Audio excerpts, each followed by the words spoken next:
ಅಯ್ಯೋ, ಹಿಂದೆ ನೋಡ್ಕೊಂಡಾದ್ರು ವಾಮಿಟ್ ಮಾಡಮ್ಮ ತಾಯಿ. ಕೆಲವ್ರಿಗೆ ಇದೊಂದು ಪ್ರಾಬ್ಲಮ್ ಅಪ್ಪ, ಟ್ರಾವೆಲ್ ಹೋದ್ರೆ ಸಾಕು ವಾಮಿಟಿಂಗ್ ಶುರು ಮಾಡ್ಬಿಡ್ತಾರೆ. ಯಪ್ಪ, ಜಸ್ಟ್ ಮಿಸ್ ಗುರು ಬೈಕಲ್ಲಿ ಹಿಂದೆ ಹೋಗ್ತಿರೋರು.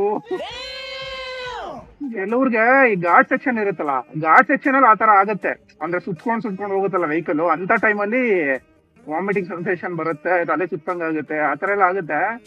ಬಟ್ ಕೆಲವ್ರಿಗಂತೂ ಮಾಮೂಲಿ ಸಿಟಿ ರೋಡಲ್ಲಿ ಓಡಾಡ್ತಿದ್ರು, ಹೈವೇನಲ್ಲಿ ಹೋಗ್ತಿದ್ರು ವಾಮಿಟಿಂಗ್ ಸೆನ್ಸೇಷನ್ ಬಂದ್ಬಿಡುತ್ತೆ. ಅದು ಏನಕ್ಕಪ್ಪ.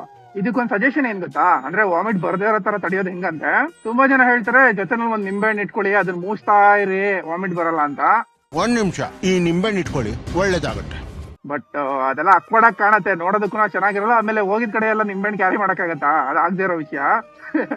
ಸೊ ಏನ್ ಮಾಡಿ, ಈ ಪಲ್ಸ್ ಅಂತ ಚಾಕ್ಲೇಟ್ ಬರುತ್ತೆ ಗೊತ್ತಾ, ಪಲ್ಸ್ ಅಥವಾ ಮ್ಯಾಂಗೋ ಬೈಟ್, ಈ ತರ ಯಾವ್ದಾದ್ರು ಹುಳಿ ಚಾಕ್ಲೇಟ್ ಯಾವ್ದಾದ್ರು ಇದ್ರೆ ಬ್ಯಾಗಲ್ಲಿ ಇಟ್ಕೊಂಡ್ಬಿಡಿ. ಅಂದ್ರೆ ವಾಮಿಟಿಂಗ್ ಸೆನ್ಸೇಷನ್ ಇರೋರು ಗೊತ್ತಿರುತ್ತೆ ವಾಮಿಟ್ ಆಗೇ ಆಗತ್ತೆ ನನಗೆ ಟ್ರಾವೆಲ್ ಮಾಡುವಾಗ ಅನ್ನೋರು, ಬ್ಯಾಗಲ್ಲಿ ಒಂದ್ 2-3 ಚಾಕ್ಲೇಟ್ ಇಟ್ಕೊಂಡ್ಬಿಡಿ.